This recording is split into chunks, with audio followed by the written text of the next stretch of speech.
Yes, what's happening, people? We are back for another episode of Let the Punk Talk, as always, joined by Carl from Boxing Royalty. Didn't start that time, and we are here to talk about the events that happened last weekend on the AJ fight. A bit late, but better late than never, as they say.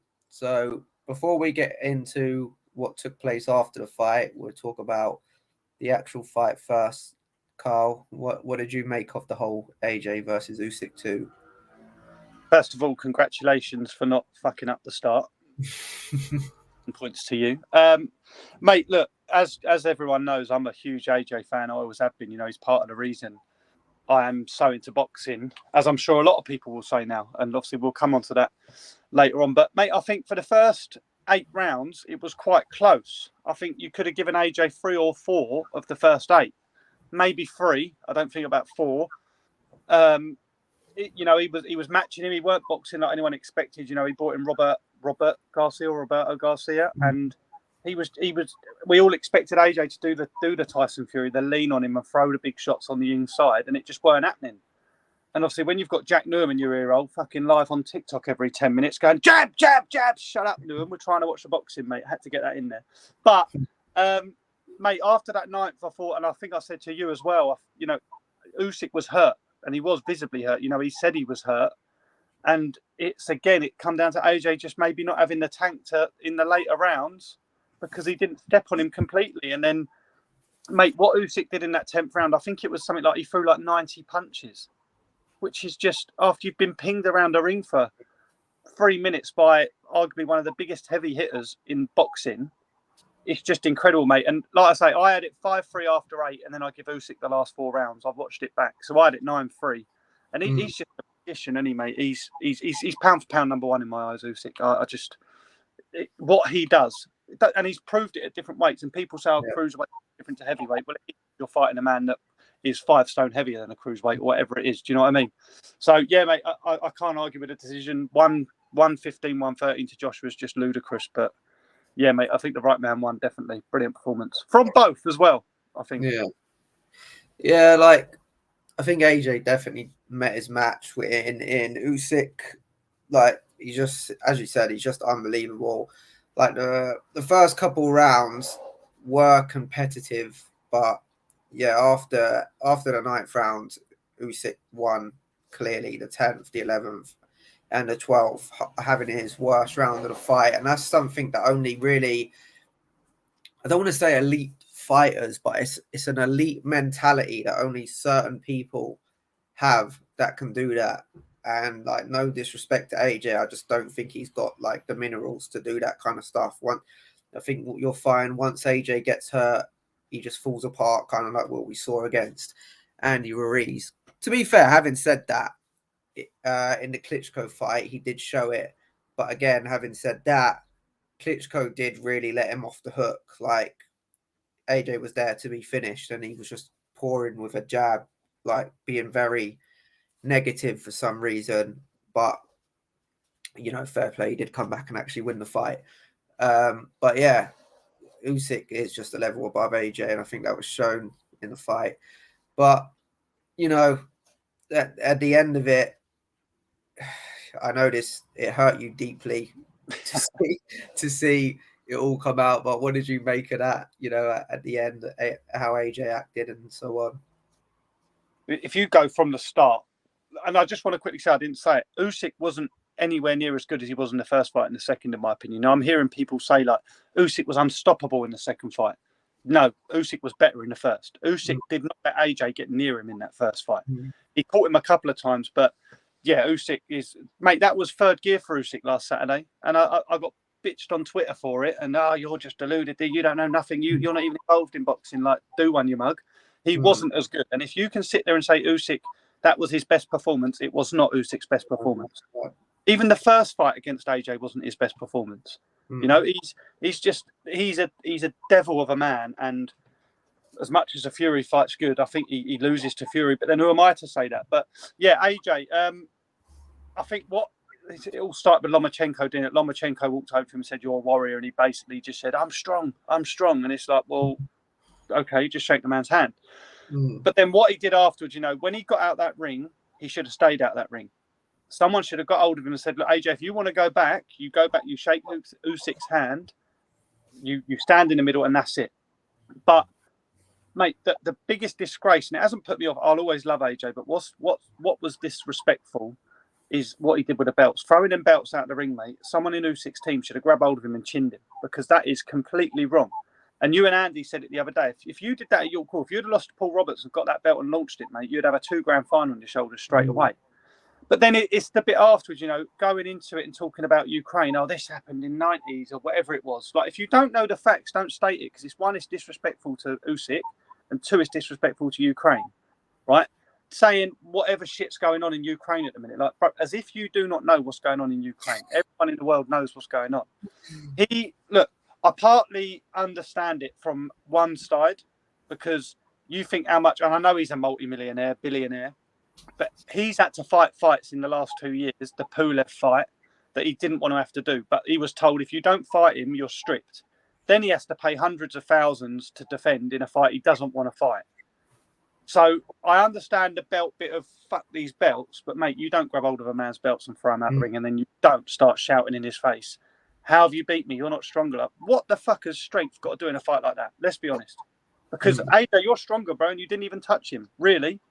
So I think it was just a breakdown. I don't like, you know, we'll talk about the mental health, and we've got to be careful with that, but it was just, I think it was a pressure valve that was released. You know, he now knows he ain't got to fight for the belts. He now knows he ain't got a stress of who he's got to fight. He can fight who he wants to fight, and if the belts come, they'll come. But yeah, I don't agree with what he did, but I do partly understand it. But he was wrong in my eyes. Yeah, you know, I've been saying it for years that he's fake, and you know, it definitely all come out on that night. I think the Sky Sports pundits need to have a fucking reality check, you know, and stop making excuses for British fighters every time that are signed by the Sky program, saying, you know, he's got concussion, but yet we still haven't seen a medical report coming out saying that he's had a headache, let alone concussion. You know, and then we need to stop saying that. Oh, what was it? Oh, yeah, the mental health. Like, I've been around people that everyone I know has had mental health, including myself, like, in one stage or another. And I've never acted like that. And everyone else I know has never acted like that. And even if they do act like that, that doesn't, you know, it's not a valid excuse for why they've acted like that. To just blame something on mental health like that, it's not valid in my eyes. So, you know, we need to stop making excuses for these millionaire celebrities all the time when they just go off the rails. I think Tyron Booth summed it up perfectly, saying that he's been acting fake for all these years, and he finally hit boiling point of, you know, pretending to be fake for so long that it all just come out. You know, the belt thing was probably the least disrespectful thing he done in the whole thing. He threw the belts. He tried to start on Lomachenko. He threw the belts. He tried to start on Usyk. He stormed out. He come back. He stole his moment. Started talking pure waffle when he had the microphone. Then went backstage. Tried to fight an old man. Yeah, it was just embarrassing, mate. It was so embarrassing. But Dillian White said it's back in 2015. Like, this isn't you, bro. Why are you trying to be someone that you're not? And we see it. To be honest, I don't know how people are so blinded and just can believe it, man. Like, it was obvious he's fake. Like, everything he says is so scripted and so by the book. Like, and he comes out with all these stupid sayings, and you know, his biggest fucking quote is "stay humble." Like, well, he didn't stay fucking humble in defeat, did he? So yeah, it's just embarrassing, man. It's so embarrassing. I understand the fakeness to a part. It's like we spoke about it last week before the fight, and you know, we said we've spoke about it lots of time. He's got all these sponsors, all these like worldwide brands. You know, his sponsors. You know, you got brilliant sponsors. Everyone's got brilliant sponsors, but he has literally got sponsors that every single person knows. And there ain't another boxer that has. You know, Lynx. Every man in this world has used Lynx at some point in their life. Lucozade. Every man has drunk, or lady, sorry, not mean to be sexist. Don't come at me on Twitter again, please. Lynx, Lucozade. What's the Under Armour? Do you know what I mean? So, you know, you go back to the Jarrell Miller fight, and Jarrell Miller just walked up and shoved him. You know, the AJ would just batter him there and then. But he can't. So I do feel sorry for him in the sense of, and look, he chose that life. He chose to take the money, right? So let's not get this twisted and say that AJ's been fake because he had to be fake. He chose this life. But I think you're right in what you're saying. His boiling point went, and it was probably a bit of relief for him. And you know what? He probably, when he walked out of that ring the first time, he probably thought, you know what? Fuck this. This is me, and I'm going to go and do what AJ does. And it was kind of, it was, again, I'm going to say this. I have to keep reiterating this because I get shit for it. It was the wrong thing to do. But for him, it was probably the best thing to do because people see what he's about. You know, let's not forget AJ, when he was a kid, he was a little shit. He was selling drugs on the street. He was in prison. You know, he got took into a boxing gym by, I think it was his uncle. He said, you either learn to box and learn some discipline or you're done. You're going to spend your life in prison. He went down to Finchley. He learned how to box, and he never would have expected in his wildest dreams. You would never expect it to get to where you got to in boxing, you know. He's got to the absolute pinnacle of boxing. And, you know, you've got to imagine that weight walking around your shoulders. You know, everywhere you walk in this world, there's a camera on you. If you're going to fucking Tesco to get some strawberries, someone will know about it. If you're at a weigh-in, there is thousands of people, millions of people watching. You've got to watch. And I think on Saturday night, he just thought, you know what, fuck this ain't me, and got in that ring, and he did what he did. And I respect him for being honest, but I don't respect what he did. And let's just hope now, my respect will be gained for AJ if he goes back, like he wants to fight this year against a top 15 heavyweight, and then he wants to fight Dillian White and Tyson Fury next year. No belts or with belts, whatever it is.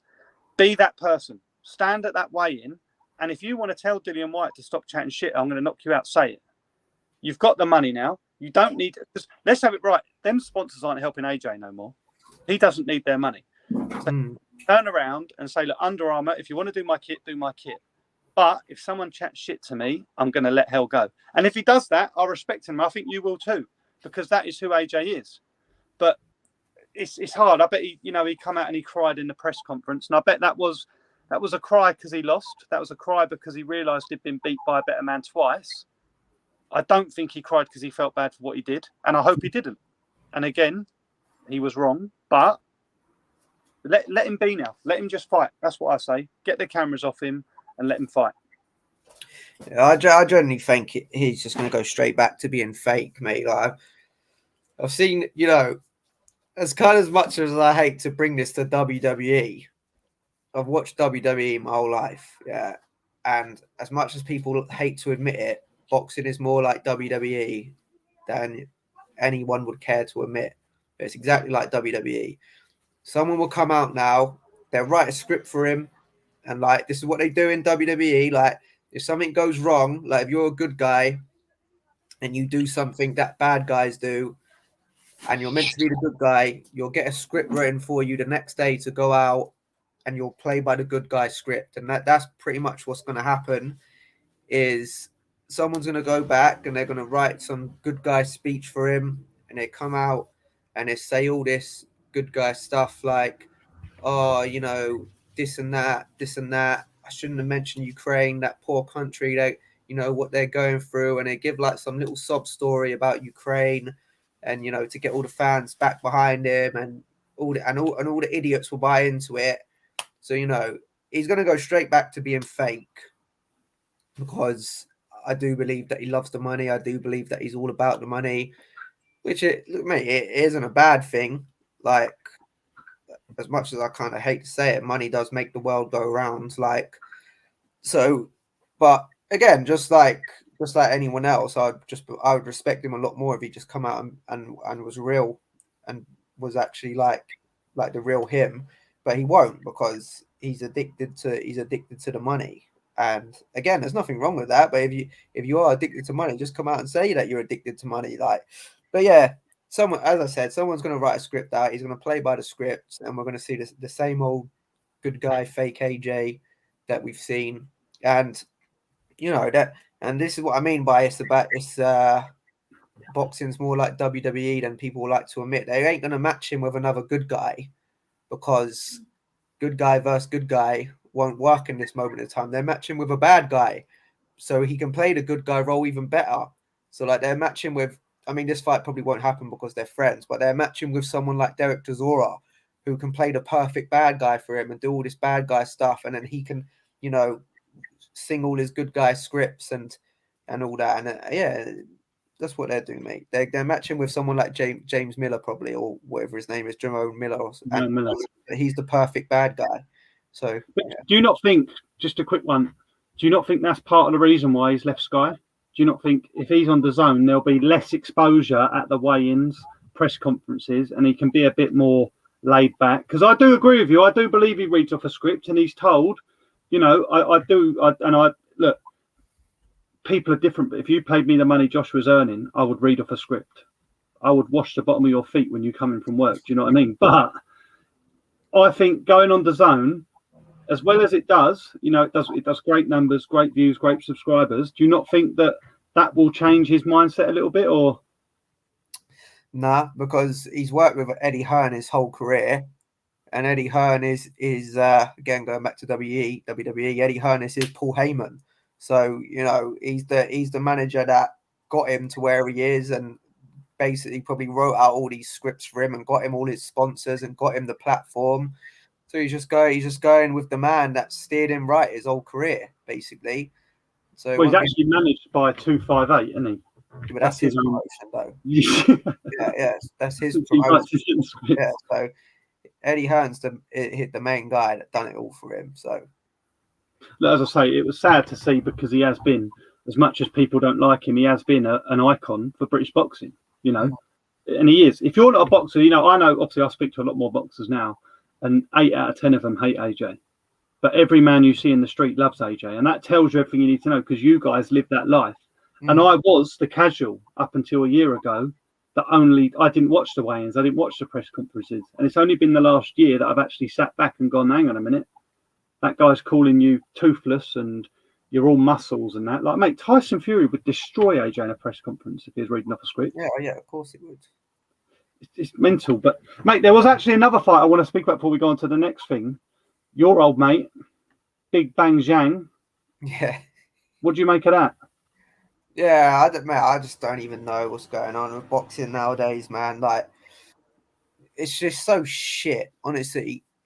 As much as I kind of hate to say it, boxing is shit, and it's in the best position it's probably ever been in, but it's also in the worst, because when the YouTube fights are getting more exposure than the actual fighters, and you know you got Snoop Dogg on commentary and things like that, it kind of shows you how shit boxing is, and how, again, much like WWE, boxing is, because it's all become a show now. It's all become more entertainment than actual fighting, which again, it's just like wrestling. It's more entertainment than it is fighting. So, and that's obviously the sad reality that we live in now. And because it is an entertainment factor, if you win a fight, but the guy brings more money, the guy that brings more money is most likely to get the decision. So, I mean, to be fair, don't get me wrong, that fight, it was close. Yeah, it was close. It probably was 6-6 in rounds. Yeah, but obviously there was a knockdown. So when you get a knockdown, it's basically like you're 2 rounds up. So it was 7-6 in rounds. Yeah, which is close. And if it is 7-6 because of a knockdown, you can be like, well, how is it a robbery? But the reason it was, in my eyes, is because the rounds were so decisive. Like, within the first 4 rounds, I think it was, like, it's hard to remember now because this did happen a week ago, but I'm pretty sure it was like 4 or 5 rounds in, and I had Big Bang 4 rounds up with the knockdown.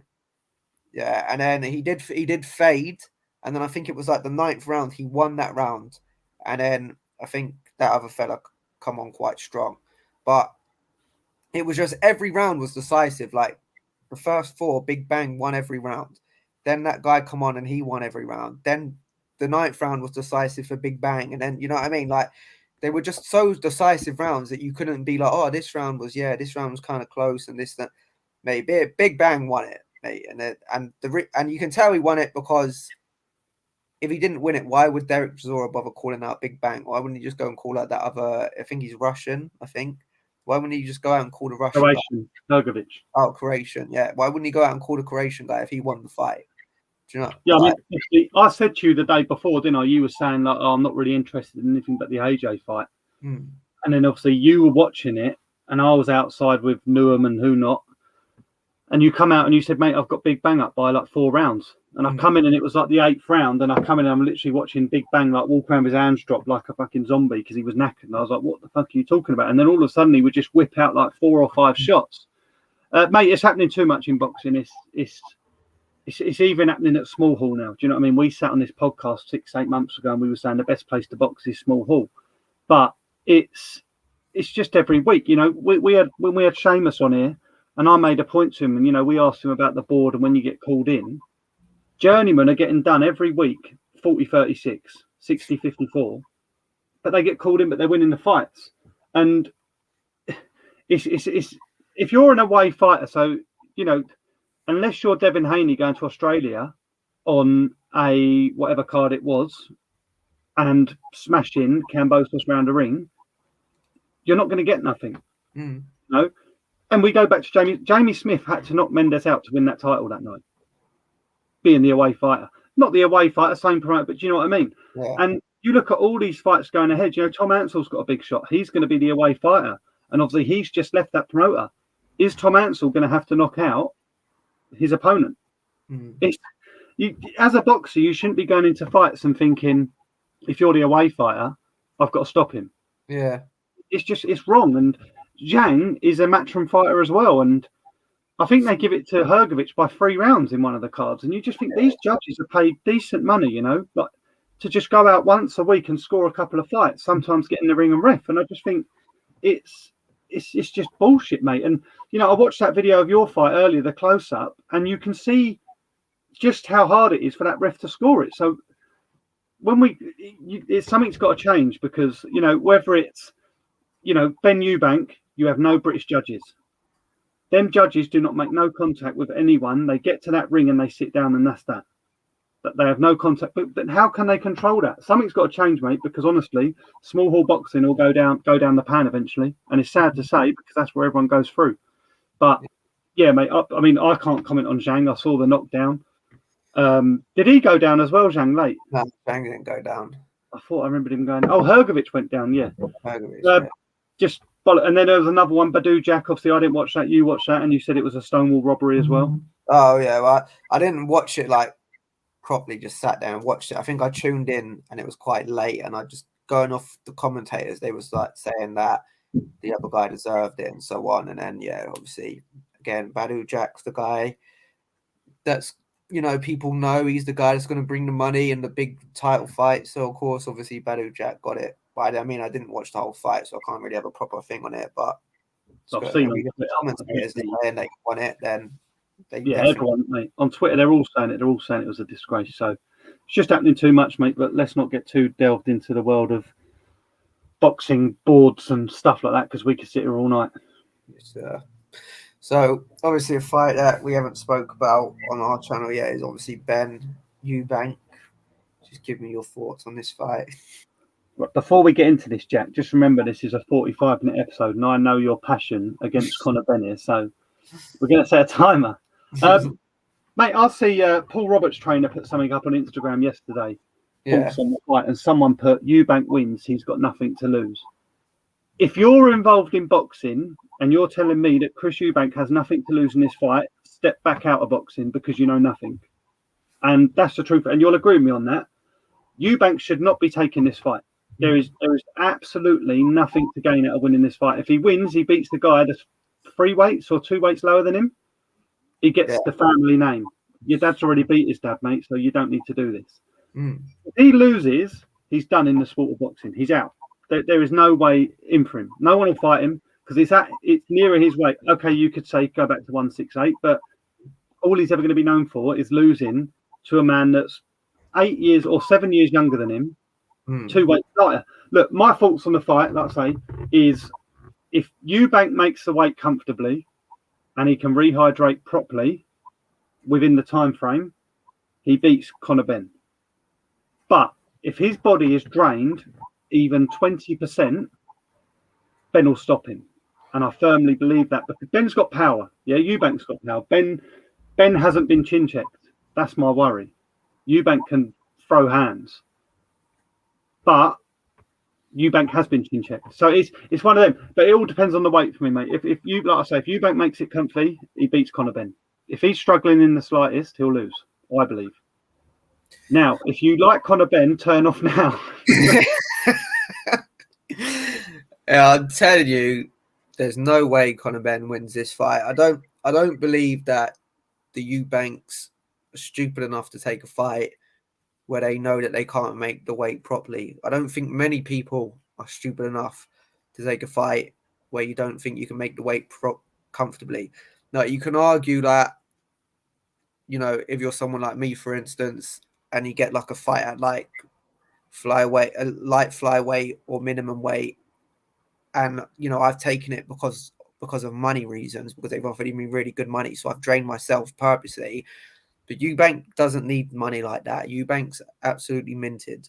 So it just comes down to, I think, brains and logic. And I just think that he's not stupid in that department to be like, yeah, let me just, you know, just wing it and hopefully I can make this weight. So I believe this fight does not go past 6 rounds. And I kind of believe, like, even though I know it is kind of an excuse, but I do believe that what Eubank said is, you know, I only need to be at 60% to beat you. I do believe that because he's way too big, way too strong. And not that Eubank's a big concussive puncher, but when you're 2-3 weights bigger than someone, you are a big concussive puncher. And I believe that he will be a big concussive puncher compared to what Ben brings. I believe that there's no way in hell that Conor Benn ever stops Chris Eubank. Like, I just think that, drained or not, I just think people are deluded when they say that. You know, Eubank's been in with Arthur Abraham, who was a killer. He's been in George Groves, who was a killer. Not that Saunders is a killer, but he's an elite level boxer who's boxed at the highest level and beaten everyone minus Canelo. You know, he's been in with James DeGale. Okay, it was a past it, James DeGale, but James DeGale was still basically a world champion at that time. I mean, I know he vacated it, so he was kind of a world champion, was kind of not a world champion. You know, he's been in there with good names, big punchers. Like even Gary Spike O'Sullivan. I mean, he's not a world class fighter, but he can bang a bit. You know, like, so there's just no way. Like, none of these people even wobbled Chris Eubank. So there's just no chance in hell. You know, people need to get that out of their system. But Conor Benn does not stop Chris Eubank. Never going to happen. Like, if he stops him, I'll retire from boxing because I'm retiring anyway. Well, but it's just not going to happen, mate. Like, I honestly, I do not give Conor Benn a chance in hell in this fight. Like, I was watching something today on a podcast that I've been on a couple of times, and they made brilliant points here. And they was talking about how Conor Benn doesn't stand a chance, and they were saying like this fight's been put on by Eddie Hearn, who was also the man that sold us Kell Brook, Triple G, and they sold us the dream that it was like the impossible dream that Kell Brook was going to do it, when in reality he didn't stand a chance. And you kind of saw what happened. Okay, Kell Brook did box really well until his eye went, but that's what you're kind of looking at. It's the concussive power of someone that's 2 weights bigger than you. You can box as well as you want, but there will be a point in time, sooner or later, you're going to get sparked. And look what happened I'm going to mention 2 fights, yeah, when 2 men went up twice against someone that was 2-3 weights bigger than them, and both got stopped in on the 6th round, yeah. Kell Brook being the first one against Triple G, and Amir Khan being the second one against Canelo. You can box as well as you want, but there's going to be a time when the power gets too much for you, and you start to slow down a little bit in the mid to late rounds, and you're going to get sparked. And both of them got sparked in under 6 rounds, and it's going to be the same thing. Conor Benn, he may box well to be honest, I don't even believe he boxes well, but I just believe he gets fucking wiped out, yeah, in under 6 rounds. But he can box as well as he likes for 1 round, 2 rounds, 4 rounds, 5 rounds. But when, Chris Eubank is digging in the body shots and he's chopping you down, and he's leaning on you, and he's scrapping with you and you're feeling the power, eventually your body's just going to give way on you. Your legs are going to go and he's going to hit you and it's going to be good night. And that is what is going to happen in this fight. As I said, I don't even believe he boxes well. Yeah, I believe that Eubank literally fucking wipes the floor with him within 6 rounds. But just say some miracle happens and he does box well and he starts beating him. Eventually, he will get. Chris Eubank is going to get to Conor Benn, and that is what's going to happen. And the history has told us this plenty of times, but people still buy into the bullshit hype and still believe whatever they want to believe in their little fairy tale land. Chris Eubank is going to stop Conor Benn within 6 rounds. I'm one of them deluded people. You say about the weights, though, don't forget Chris Eubank ain't fighting at a natural weight. He's never been below 160. So he even said in the press conference, I will struggle. It's got all this camp is going to be concentrating on making weight. He was negative in that press conference. Now, that could be mind games. He could be trying to get in Ben's head. Don't think he got in Ben's head. Ben would just kept saying to him, stop making excuses, stop making excuses. But you can't tell me that when you watch that press conference that you had full faith that Eubank's confident of winning this fight. Yeah, no, as I said to you when we was on Fortnite, it was a very weird approach because shout out Fortnite, but it's a very weird approach from Chris Eubank because I've never seen him like that before. Like I've always seen him in press conferences, when I win, when I do this, when I do that. I don't say if because if is giving people signs that there's doubt. I always say when, so on and so forth. So it was very, very weird, and it was kind of worrying, but I do think it was sort of mind game, sort of not. But as I said to Terry as well, they are 110% excuses. So do not get that twisted. They are excuses. But at the same time, they are also valid points. But they are excuses. So I do agree that, what he's saying about the rehydration clause, he can't rehydrate to what he wants to. He can't go up to what he wants to. It is an excuse. You've taken it. You've signed a contract saying that. So what, it's kind of irrelevant making that excuse now. But it is a valid point at the same time. I definitely believe he rattled Conor Benn, especially when he said, you're not out of your father's shadow yet. And he was like, I am out of my father's shadow. You're not out of your father's shadow yet because you ain't done fuck all. Yeah, so you're not out of your father's shadow. But, yeah, and Chris Eubank, the thing is, Chris Eubank is clever and he is funny. Like, there was a lot of things that he was saying that were funny. And you could see, he was sitting there cool, calm, collected with a smile on his face. And Conor Benn was trying to give it the big I am. So he was definitely rattled, 100%. It was a good press conference. I actually really enjoyed it. And as stupid as the fucking fight is, it did actually make me believe the hype a little bit. But, they're two good professionals doing, what they were kind of born to do. But yeah, that was my take on the press conference. Well, just remember our bet, boy. I bet you forgot it already, ain't you? I don't know. Yeah, I know we had a bet on the fight, but I can't remember what it was. We bet that the fight would happen. You were adamant it ain't going to happen. Oh yeah, that still might not happen because do you know what? Something happened today, and I'm sure we was talking about it. That made me think that was the first sign of the fight's not going to happen. I can't remember what it was. I'm sure. Mate, the only way this fight don't happen is Eubank pulling out. Conor Benn is not going to pull out of this fight. No, mate. I firmly believe that. Well, I know you don't. You've always had this thing with Conor Benn, and I understand it. He's not boxed anyone, but like I said, mate, if Eubank ain't 100%, he could be in trouble. He could be.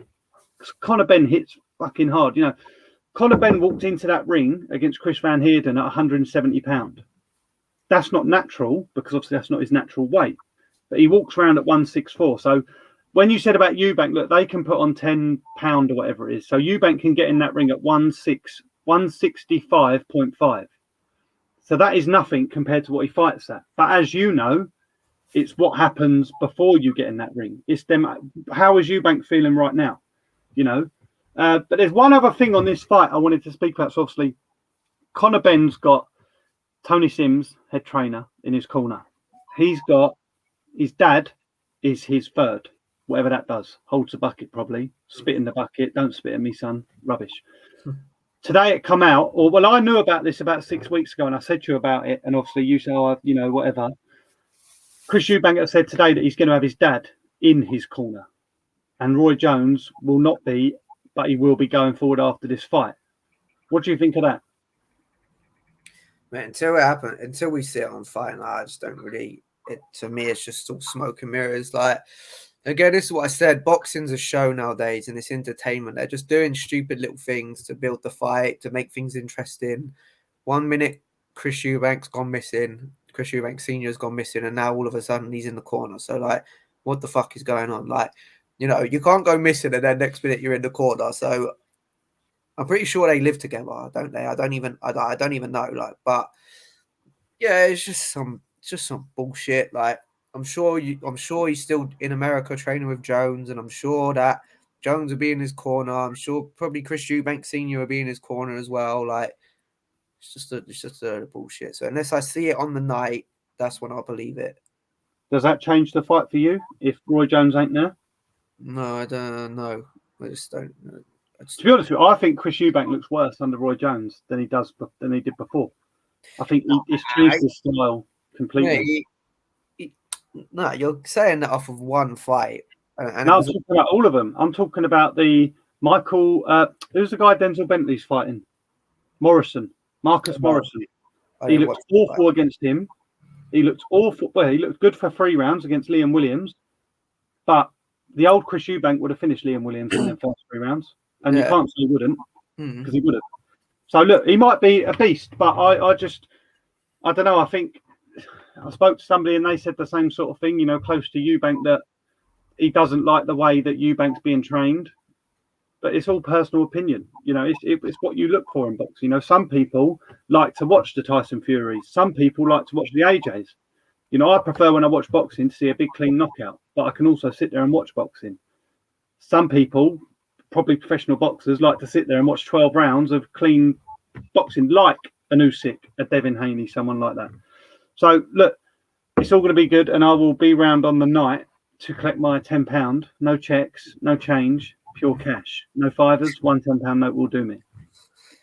And I'm telling you, someone probably will pull out sooner or later. You made a good point that it probably will be Chris Eubank, but yeah, someone will. It happens all the time now. Like, we still ain't seen the Jake Paul fight. We still ain't seen the AJ fight. You know, we go back in time. We never saw the Ricky Hatton and Junior Witter fight. We go a little bit forward in time. The Amir Khan and the Kell Brook fight happened, you know, way too late. Just same goes for the Floyd Mayweather and Manny Pacquiao fight. So it's just it's boxing. I just can't even tell you how much a load of shit boxing is nowadays. Like, it genuinely is. Like, as much as I hate to say it, yeah, because obviously I love boxing.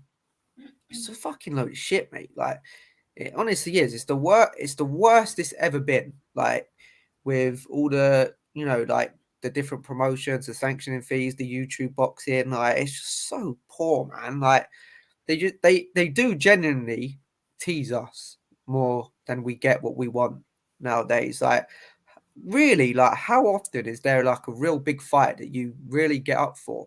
There's enough people and enough world titles in every division to have a good fight on, that to have like 4 good fights on at least like a month. Like, so I just don't understand. I just don't get it. Boxing is just so shit. But it's like we said earlier, it stems down to small hall. You know, it really annoys me when we see some of these small hall fighters, and they are absolutely pants, like awful. But listen, all respect for them to get into the ring. But, you know, I was talking to someone, and it was, I think, was it at York Hall, or was it? It might have even been at no, it wasn't at Essex. It was at York Hall, I believe, or Bracknell, one of the two. It's a couple of years back, and I was talking to this guy, and he's like, "Oh, look, my boy, he's fucking brilliant. He's that, you know, he's 3-2 after 5 fights." And I was like, "Okay, 3-2 after 5 fights. He's brilliant. Who's he boxed?" Went on his page, and these fans, and look, this is what small hall boxing is about. It's about making money for the fighters, is what they say. It's delusional sometimes. You know, I've got a few people on Instagram now that message me, and they're like, sponsor me. and I will give you the greatest exposure in the world. And I think to myself, like, there is no way. If I was going to sponsor somebody, I'd sponsor yourself. I'd sponsor Jack Newham, was on the verge of going into these 6-rounders. Or you go higher, Maxi, Mark Little, people like that. And as bad as boxing is, there's also a lot of delusional people in boxing. And I do feel sorry for the boxers because they're made out by their promoter to be something they're not. But it's in a bad place. You know, look, you look at Eddie Hearn, he was massively on top before. What English fighter has he got now? AJ's got no belts. Okoli's leaving him. Joe Cordina, all right, he's a world champion. He's not a household name. He wouldn't sell out. He'd probably sell out Cardiff. But it's in a bad way. Frank Warren, really, he's only got Fury and Joe Joyce. All right, Dubois. But it's worrying because if it carries on like it is, mate, there's going to be no belts in England. And then English boxing is going to go down the pan. It's just been taken out the Olympics. It's all over the place. Yeah. No, there probably is because of the YouTube boxing. I'm not even going to lie. Like, I just don't YouTube boxing. Honestly, I hate YouTube boxing. I do not care if Tommy Fury and Jake Paul fight each other. Like, mate, Tommy Fury was in Vegas or wherever he was 3 weeks before the fight. He wasn't allowed into Vegas. 2 days ago, he's on Instagram calling, like, mate, if you want to fight Jake Paul, relinquish your license and go and fight him. Go and do it at Wembley because people in boxing don't give a shit, if I'm honest. And I don't know about, I do, mate, I would not pay to watch YouTube boxing if you paid me to watch it. Honestly. Someone said to me at work today, KSI tomorrow night, mate. Like I give two shit. I'm not going to watch that fight. And then DAZN are broadcasting it. What is going on? Honestly, it's embarrassing, mate. You may as well put me on there and broadcast it. It's no different. It is. They're just a nobody who's good in front of a camera. Like, you know, don't get me wrong, yeah. Like when the YouTube boxing did first come about, I did kind of like it.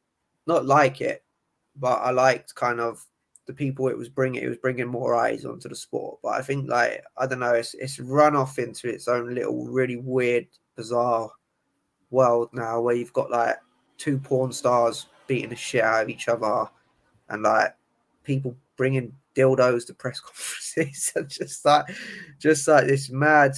It's just a mad world, and like no, I don't care what anyone says. Yeah, Jake Paul is the biggest star in boxing, without fucking question. Jake Paul is the biggest star in boxing. He does the most views on IFL. After Jack Hughes. Yeah, after the Pumpkin. He does the most. He does the most views in fucking. What, I've lost my train of thought now. He does the most pay-per-view buys. Like he did. I think he did the most pay-per-view buys in 2021. He's got the most eyes on him. He could probably sell out any arena that his little heart desired. Like, so if Jake Paul's the biggest star in boxing, it really tells you where boxing's at, and it's in a bad place. Like, but don't get me wrong, I also do quite admire what he's done. And the thing that makes it the most embarrassing, yeah, is that he's not the one that are pulling out of the fights and making fights hard to happen. It's the actual professional boxers that are actually fucking it. Like Tommy Fury fucked it multiple times. The other guy, I can't remember his name, but the other American guy was like 14 or something. Yeah, fucked it. Like, mate, Jake Paul's actually out there doing his thing and doing quite well. Like, I know he hasn't fought a professional boxer yet, but really, if you put any journeyman in front of him, like, would they have done much different? Like, don't get me wrong, you can get really good journeymen, but they would have been earning so much money, they would have just been paid to play the game. Like, but then again, I could go into the whole contract side of things. I've heard that, you know, when they sign the contract, they're not allowed to knock him down. They're not allowed to do this and that. So, you know, again, that shows that it's just a fixed WWE fight, and it shows where boxing really is. Do you know the fight I want to see? What? Poochie versus Jake Paul. Same weight. Poochie's last year. Imagine that. Poochie announced his last fight. Hi guys, I'm headlining the T-Mobile Arena, and I will be going for it. But fuck Jake Paul. I ain't gonna sit here and talk about Jake Paul. You've said your piece. I can't stand it. I hate it. Honestly, I hate the whole concept of it because of what it's doing to boxing. But is there anything else about the fights you want to speak about? No, I think we've covered everything, mate. What about your fight? Yeah, fuck my fight. November the 12th? Yeah. Yeah, no, you know, same Enthusiasm. old November the 12th, last ever professional boxing fight, and then yeah, it'd be a good night. Come down. I'm sure there'd be a good crowd. I'm sure it'd be emotional. Come and enjoy the ride, enjoy the last dance, and then we move on to. I don't want to say bigger and better things, but we move on to a whole new direction of coaching and different goals and opportunities in life. So yeah, just quickly on that. Obviously, you spent a bit of time down Evolve working with Andy. Is that part of your plans now to move on and get into the coaching side? Yeah, as I said, like moving on to different things, and Andy's been nice enough to give me the opportunity, and he wants me to come and work with him. And I've been down there a couple of times, and the lads are nice down there, and he's got loads of good fighters. So yeah, that's what the future holds for me. Lovely. Well, yeah, we'll be down there Sunday before you take Noam's ass at poker. He is not going to learn poker. Let's just Noam, if you're watching this, mate, I fully respect you for trying, but mate, you ain't going to learn poker by sight. I've admitted it. I will not learn it, and that's it. But Noam, if you learn poker, I will fly you out to Vegas and enter you in Texas Hold'em. That's what I'll say to that. But no, mate, nothing else from me. Just November the 12th. If you can be there, because it'll be a very good one and sad. Yeah, so that's it for today. But before I leave, I just want to shout out my guy, Kieran Duffy, who, when this goes out, he will be getting married tomorrow on Saturday. Yeah, so shout out Kieran Duffy. But that's all for Let the Punk Talk. Join next week. Join us next week for another episode of Let the Punk Talk. Peace.